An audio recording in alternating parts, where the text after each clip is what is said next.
Okay. Good afternoon to all. I am Binoy Kisnode. Currently, I am working at Center for Nanoscience Engineering, ISC Bangalore. So today, I will discuss about the piezo-shear-driven phase transition and that related electronic instabilities in 2D ferroelectric alpha into Sc3. So what is the piezoelectric effect? I will be talking about this piezoelectric effect. So what is the piezoelectric effect? Piezoelectric is a phenomena that enables to transformation of energy, mechanical energy to electrical energy, or vice versa. So depending upon the energy flow, we can classify it in two types. One is a direct piezoelectric effect, where we apply the stress. By applying stress, we can generate the electrical voltage. There is another class of piezoelectric properties, that is the converse piezoelectric effect. Here we apply the voltage. So by applying voltage, we can generate the mechanical motion or mechanical deformation. And the mechanical deformation, mechanical strain is related to the applied electric field by this coefficient d, and d is the piezoelectric tensor. And this is a third tensor, and in void notation, this represented by this matrix, and these blocks represent the normal piezoelectric matrix, and the diagonal term represent the longitudinal, and off diagonal term represent the transverse piezoelectric coefficient. Longitudinal means here the applied electric field and generated strain both are parallel to each other. On the other hand, the transverse coefficient represents the applied electric field, and the generated mechanical motion is perpendicular to each other. And these particular terms is a shear strain. For example, if we consider D15, here we apply the electric field along the one axis, and this electric field basically generate a strain or shear strain. Basically, that is basically the kind of rotation around the Kissel-Ackberg axis 2. So this is a macroscopic view. But if we see microscopically, in unit cell level, you can see the normal strain basically elongate or expand the unit cell. On the other hand, shear strain can deform the unit cell. It can produce the atomic layer sliding, and this coherent atomic sliding can produce a displacive phase transition. But question is, in material system, shear strain is sufficiently high to produce a phase transition or not? Or we can we harness this piezoelectric property to control the electrical property, or can we drive a electrical instability into the system? So for that, we choose the 2D material, because 2D materials has a weak interlayer warnings that can so interlayer atomic sliding can possible. And apart from that, the INT-Sc3 has several features, like it is a 2D ferroelectric, so inherently it is piezoelectric, as well as it is semiconductor, so we can tune its electrical properties. And most important thing, it has several polymers. Alpha, it can be belongs to alpha, beta, and beta prime. Even in alpha phase, it can be 1T alpha, 2H alpha, and 3R alpha, and beta and beta prime also there are several phases, and those phases are energetically very close. So if we see the crystal structure, see this this block, if we displace this towards the left side, we can go to the alpha to beta phase. Similarly, if we displace this selenium layer towards the left, we can go to the beta prime phase. So just because of the atomic sliding, we can go from one phase to another phase, and those are the energetically very close, so we can tune it easily. So okay, so those are the ingredients. But what about the piezoelectric shear strain or piezoelectric shear coefficient, because that is the driver for the displacive phase transition here. So let's see. So this is the D coefficient in alpha INT-Sc3. It is in a hexagonal structure. These are the normal piezoelectric coefficient, and this is the shear piezoelectric coefficient. And in alpha INT-Sc3, we measure it. D33 normal coefficient is very small, that is only 26 picometer per volt. So that cannot drive a phase transition. And people usually say that the normal strain means its shear strain also is small, and most of the 3D piezoelectric materials follow this rule. But here is a surprise. When you measure it, the shear strain is around 2800 picometer per volt. That is huge, and that is even higher than the commercially available best shear strain material PM and PT. And so to measure that, we developed a methodology, because there was no available methodology to measure this piezo shear strain, particularly in clamp thin films or clamp 2D flakes. So we basically use the LDV to measure the out of plane displaced by applying the in plane electric field, and from that we measure this D15 coefficient. And to see the consequence of this high piezo shear strain on the crystal structure, we did the in situ Raman measurement under electric field. This is the at 0 field. This is typically alpha INTSC3, but when we apply the electric field after certain voltage, this two feature is appearing. One peak, extra peak is appearing, and this particular peak is shifting towards the right. And this is the peak position of this particular mode, and this is the intensity of this mode. And you can see above 4 volt, this is sudden change. And these two feature actually signifies this is a beta prime phase. So there is alpha to beta prime phase transition is happening after 4 volt. And to see further, we did the STM measurements. This is the in plane STM. It shows the nice hexagonal pattern before applying electric field. But after applying electric field, you can see there is a Moira kind of pattern just because of the interlayer rotation. And this is the out of plane view. You can see there is a nice quintuple layers, and there is a well defined van der Waals gap before applying electric field. But after that, there is jipping and unjipping is happening, and there is an interlayer sliding is happening. That is the basic precursor of this phase transition up to beta prime.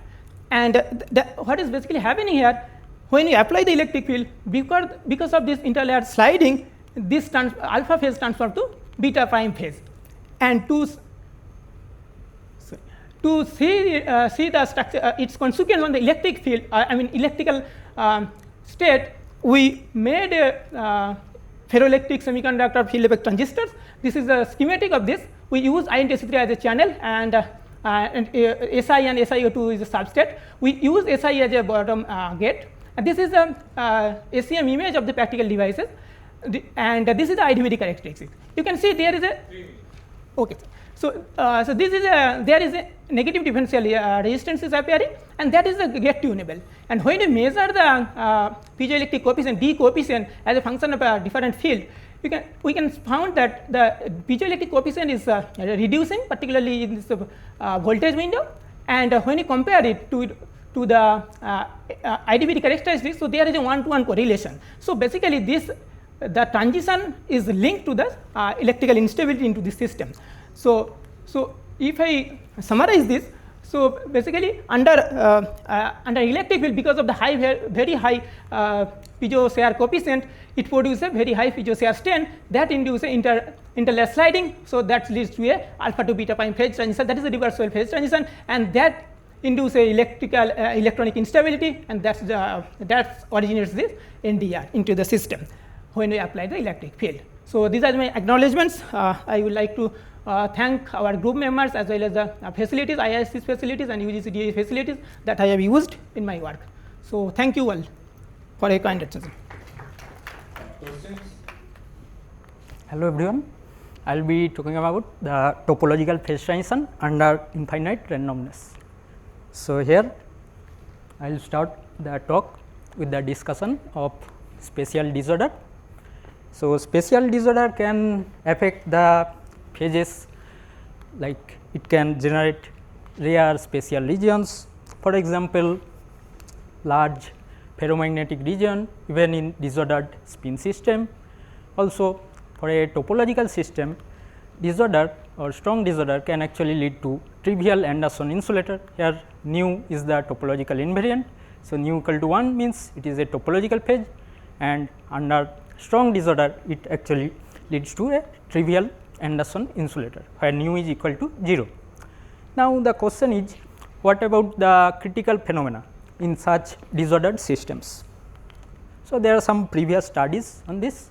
For example, one of the paradigmatic model is random transverse field Ising model, where it has been studied before, and unlike the gap phases in clean system, here due to the strong disorder, the ferromagnetic phase and the paramagnetic phase, they become the gapless Griffiths phases, where Z is the dynamical exponent and epsilon is the bulk energy gap. And also the nature of the critical point changes. Here the critical point becomes the infinite randomness fixed point, where this Z exponent diverges and there is activated dynamical scaling behavior, where the bulk energy gap scales like this. This is the stressed exponential decay with the system size L. Now, the question is, what about the topological properties of transition that happens at the infinite randomness fixed point? So, for that we have to study the free fermionic system with disorder, and we want to see what is the nature of this critical point and the phases like the topological phase, trivial phase, etc. Okay. So, let us move to the actual part of my talk. So, here we will be talking about the disordered Schuh-Schiffer-Heger chain or SSH chain in one dimension. So, in this SSH chain there are A and B sides in each of the unit cells, and Vn and Wn n comma n plus 1, these are the intra cell hopping parameter, and this W is the inter cell hopping parameter between the nearest neighboring unit cells, and these parameters are random, both of them are random, and they are chosen from two different probability distributions. So, these two distributions here I have taken the normal probability distributions, and they have different means. The means are V average and W average, and they have also different standard deviations. The standard deviations are sigma B and sigma W. So, here what is the clean limit? We all know that the clean limit means both the disorder scales are 0, sigma V equal to 0 and sigma W equal to 0, and we also know what is the phase diagram there. There, when mod of W is greater than mod of V, then we have a topological phase where the winding number is 1 and otherwise the system is trivial where the winding number is 0. But what about the disordered situation? So, here we will consider three parameters. One is the ratio of the two mean values W average by V average, the other is one of the disorder scales, that is sigma W, and the other is lambda, which is the ratio of the two disorder scales. And with these parameters we will try to see what is the phase diagram of the disordered SSH chain. So, here I will use the polarization as a marker of topology in the disordered chain, and this polarization is calculated from the position operator in the real space, and this is projected to the ground state of the system where we fill the energy levels up to the half filling of the system, or the negative energy levels are filled where the Fermi energy lies at 0. And what happens to the topological properties? We study it with the help of this polarization, and we see that when this lambda is less than 1, which means sigma V is smaller than sigma W, then at very large disorder scale, or which that means also means that we have a very large sigma W, we have a topological phase where the polarization is close to 1. And what happens to the other situation? There we see that when lambda is greater than 1, or this ratio is greater than ratio of the two disorder scales is greater than 1, then the polarization becomes 0 at very large sigma W value where the system is trivial. So, it has two different contrasting behavior depending on the values of this ratio of the two disorder scales. So, when lambda is smaller than 1, we have a topological phase, when lambda is greater than 1, we are in a trivial phase, and both are of course at very large disorder value or very large sigma W value. So, what happens in the very large disorder value? We have seen that when the disorder scales are much larger than the mean values, then we can have a topological phase transition from a topological phase to a trivial phase, and this transition happens at lambda equal to 1 when the two disorder scales are roughly equal. So, and also another interesting thing is that here there is no role of this average the ratio of the two mean values in determining this transition. So, this happens irrespective of the ratio of the two mean values. Now, how to understand this phase transition? So, for that we have to look into the probability distributions. So, I have taken the normal probability distributions, and these two distributions are P1 and P2, and we can find out what is the probability of finding any topological unit cell. So, any randomly chosen unit cell can either be topological or trivial. There are two possibilities, and this topological unit cell is defined as for when the inter cell hopping parameter for that particular unit cell is greater than the corresponding intra cell hopping parameter, and we can find out the probability, this conditional probability from these two distributions. And in the clean limit, when sigma v tending to 0, sigma w tending to 0, we have found that this p top is 1 in the topological limit and 0 in the trivial limit, and importantly at the critical point this is half. So, this is about the clean limit, this is known of course. And what about the disorder limit? So, in the disorder limit, strong disorder limit, we found that when lambda is smaller than 1, we have found before that it is a topological phase, and here p top is greater than half. It means that when more than half of the unit cells are topological, the system becomes topological, and when lambda is greater than 1, then we have a trivial phase where p top is smaller than half. So, here more than half of the unit cells are trivial and the overall chain becomes trivial, and at the critical point p top is half. So, this can also give us an idea how to find out the critical point in the strong disorder limit analytically. And what about the edge modes? So, if we look into the any typical configuration, random configuration, then there will be edge modes localized in the system. So, here we have calculated the local density of state of the energy levels which are lying near the Fermi energy. So, these are low lying energies, and this is true for both lambda smaller than 1 and lambda greater than 1.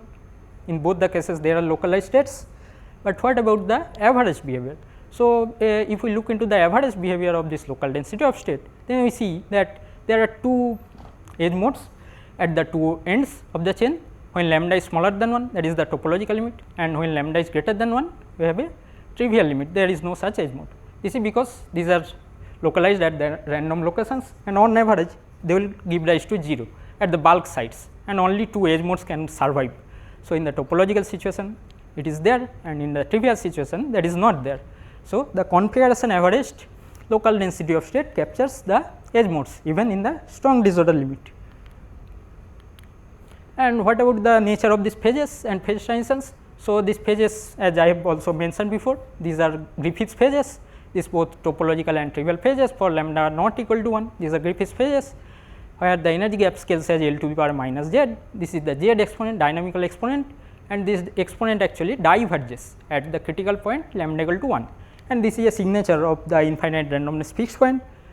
So, what we have seen? We have seen that there is a topological phase transition possible from a topological phase to a trivial phase, and both the phases are Griffiths phases, and the transition point is an infinite randomness fixed point, and this transition can happen only between due to the competition of the two disorder scales, provided we are at very strong disorder, and the topological markers such as polarization, edge modes, they captures the distinctive signature of these phases. And I would like to acknowledge Professor Odhipa Gorola, Professor Tarko Das, Professor Dipti Mansen, Professor Vijay Sonoy, Professor Chandan Das Gupta for fruitful discussions, and with this I complete my talk. Thank you. Time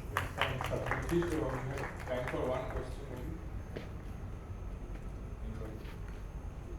Okay, I have a question. So, this thing that this unit cell being so how is, I mean, it's not obvious that that should determine ultimately, I mean, that's just a local marker. Yes, that is just a local marker. Do you see deviation from that? No, Like in the clean limit, of course, that is true, because all the unit cells are topological, the system is topological. But in the disordered situation, we have also analytically found that when more than half of the unit cells are topological, then the overall topological marker, that is the polarization, that also becomes 1. So, there is a one-to-one correspondence. So, I have not seen any deviation till now for this kind of system. And also this is more general, this is this probability, it is true for any two probability distributions, right, hopping kind of distribution. So, this can also be extended to higher dimensional systems. We have also tried that, and there also we are finding similar results. So, I think it is true, and at the critical point even p, this probability is half in that case also. I tried for higher order topological insulator, there also we have found similar behavior. Oh, thank you. Okay. Okay, first of all, thanks QMAT organizers for inviting me and giving me this opportunity to discuss one of my research work. So, I will be talking about some boundary induced phase transitions So this work is done under the supervision of Professor Sorin Das, who is supposed to be in the audience, and the other two collaborators are Namita Anand and Anand Vijay Verma. So I will start with a very basic example. Okay, so think of a 1D chain. So now if you introduce a very tiny amount of disorder in the systems, you will see that the wave functions will be exponentially localized, and with some localization length, let's say xi. So let's say for an example, the wave function is localized about x0 with some localization length xi. Now if you introduced the bulk non-hermiticity in the systems, like for Hathana-Nelson model, you will see that the wave function that was initially symmetric now becomes asymmetric. And if you now increase, let's say the gamma is the non-hermiticity parameter. Now if you increase non-hermiticity parameter gamma, which is let's say larger than 1 by xi, then you will essentially see that the wave functions will be localized around the boundary. That is exactly the non-Hermitian skin effect. Now if you make that boundary periodic, then you will see that the exponential, then you will see that the boundary accumulation got suppressed, and you essentially have a delocalized phase. So we ask a very fundamental question, is that is it always obvious to have a global non-reciprocity in the systems, or we can have a single bond non-Hermitian model, still we can see the same phase transitions. So to find out this answer, we started with we take a Hamiltonian shown over in the curly H, so which is a similarly transformed Hamiltonian of the Hathana-Nelson model, and where Gj is a parameterized as alpha j plus 1 minus alpha j, and S is the matrix which depends on alpha j. So okay, there can be infinitely many Hamiltonians you can form by any particular choice of gauge field configuration that can be, I mean you can take alpha j to be random, and still you can have a isospectral Hamiltonian which is exactly like Hathana-Nelson model. So if you choose, let's say if you choose alpha j is equals to 0, you will have Hathana-Nelson model, and if you let's say choose alpha j is equals to j minus L times gamma, then you have a model where you have a single bond non-Hermitian, I mean you have a model where non-Hermiticity is confined to a single link. So why I am discussing this? Because what we found is very interesting, that for Hathana-Nelson model or for any non-Hermitian model, generally we calculated the critical point by fraction of complex eigenvalues if your Hamiltonian is PT broken, or we can use inverse participation ratio, fractal dimension, fidelity by using let's say some local perturbation, and also winding number.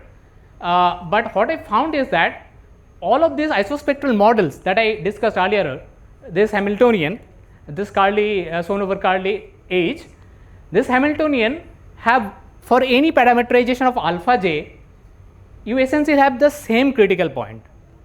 So the localization to delocalized phase transition always exists, whatever you choose, alpha j whatever you choose. So that is because you know that the net imaginary flux threading the ring, that is L times gamma, and that is always constant. So I will be discussing about winding number because I don't have time to discuss all of them. So let's say you choose all of the Hamiltonian, and let's say you expose it in a uniform magnetic field, then you will see that the electrons while hopping get some Peierls phase vector, right? And that Peierls phase vector, let's say you continuously change that Peierls phase vector from 0 to 2 pi, you will essentially see that the spectrum that is in the complex plane start rotating about some reference point, and it is actually takes a total 2 pi phase shift, and if you just divided it by 2 pi, then you will essentially have a winding number. And let's say now if you increase disorder, you will see that as we increase disorder, the eigenvalues that lies in a complex plane start collapses to a real axis, and your winding number becomes 0, right? So now okay, this is well known for Hathana-Nelson model also. For our case, I mean whatever your parameterization is doesn't matter. What we found is that when you're, I mean in the full parameter space, because my Hamiltonian has two parameters, one is W, which is randomly, I mean the on-site disorder, and another one is gamma, which defines the non-hermiticity. And if I plot, let's say the winding number in the full parameter space, then you will see that when your disorder is quite small, then the phase boundary follows gamma proportional to W square, and when my disorder is very large, then the gamma follows logarithmic behavior. And this is true for all those isospectral models, not only for Hathana-Nelson model. And this behavior we also seen for fraction of complex eigenvalues multifractal analysis, and this scaling relation remains invariant. So, okay, so as of now what I discussed is they are isospectrally equivalent as well as criticality is concerned. Now, what is the difference between these all isospectral models?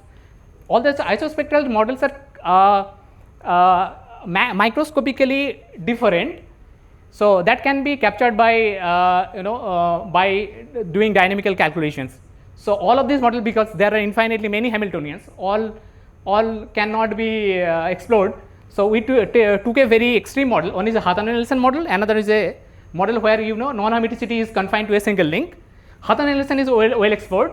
I explored that non-Hermitian bond, which is confined to a non-hermiticity is confined to a single link, and that Hamiltonian is one over here. So I calculate out of time order correlator, wave packet dynamics. So out of time order correlator gives you. So what is out of time order correlator? Let's say you have two local operators, and how the two local operators fail to commute in space and time. That gives a non-zero value in OTOC. Okay. So let's say you have disorder free region, then you will see that the center of mass, the out of time order correlator, like operator spreading, is quite faster than the center of mass evolution. The white dash line shows the center of mass evolution, but as you increase disorder, you will see that the before criticality, my critical point is roughly around 3. So before criticality, my operator still explored the full Hilbert space. Okay. So by as you increase disorder to a very large value, then you will essentially see that the operator explore the Hilbert space partially. So in the center of mass evolution, if you see that in Hutton-Nielsen model, the center of mass doesn't have any acceleration, but for this model you have acceleration in the center of mass evolution, and that depends on the population difference between those two sites in between which the non-Hermitian bond is present, as well as depends on the non-local current operator. And also there is a criticality can be captured from acceleration amplitude. I am not going into detail.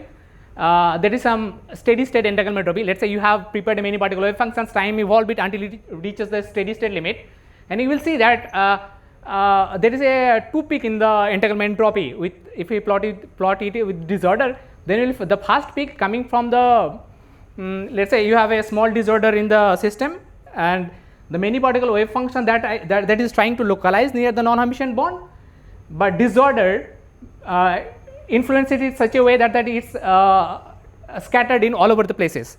That's why there is a huge growth in entanglement entropy, and there is a anomalous thing, that is at zero disorder there is a logarithmic growth in entanglement entropy, but as you increase disorder, then you will have super volume law growth in entanglement entropy, and that is kind of non-trivial in the sense because 1D systems generally getting more than volume law entanglement entropy is not visible at all. And the second is coming from bimodal localization. Let's say you have let's say you made a single particle wave packet time evolve bit, then we essentially see at this disorder value your wave packets fragment into 2 parts. One is localized near the non-Hermitian bond, another one is localized where it was prepared. So okay, I will skip this one. So now coming to the engineering part. So all of these models are non-Hermitian, so it's a very tough question how to engineer this. So one way to is by post-selecting the jump-free trajectories. Another way is by, let's say you made a junction of a anomalous Hall insulator and a spin Hall insulator, and you let's say added some leads into the systems. Now you have you can calculate conductance matrix in the by using some Lander-Boudicca formalism. And now let's say you plot the conductance matrix in the lead basis, then you will see that the leads connected to the spin Hall insulator part, that because it has 2 counter propagating edge modes, and for anomalous Hall insulator part there is a co-propagating edge modes. So the leads connected to the anomalous Hall part gives you the non-hermiticity shown over in the blue dash line, and for spin Hall insulator part the leads connected to the spin Hall insulator part gives you the Hermitian part of it shown in the black dash line. By increasing number of layers you can increase the number of the non-hermiticity in the systems. So yeah, this way you can actually engineer this. So thank you. It's not visible. Oh, okay.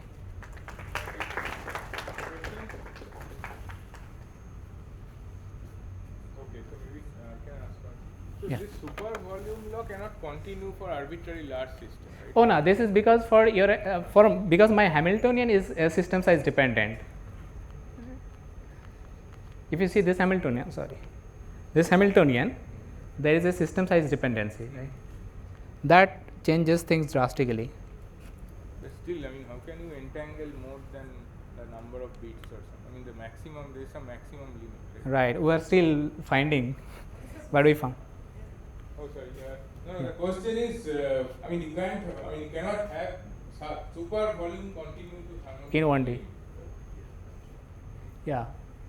But if you let's say calculate the eigenstate entanglement entropy, you still get the same thing, the super volume log growth in entanglement entropy.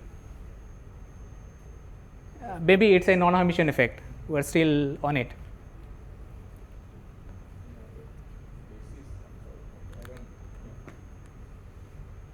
Any other question?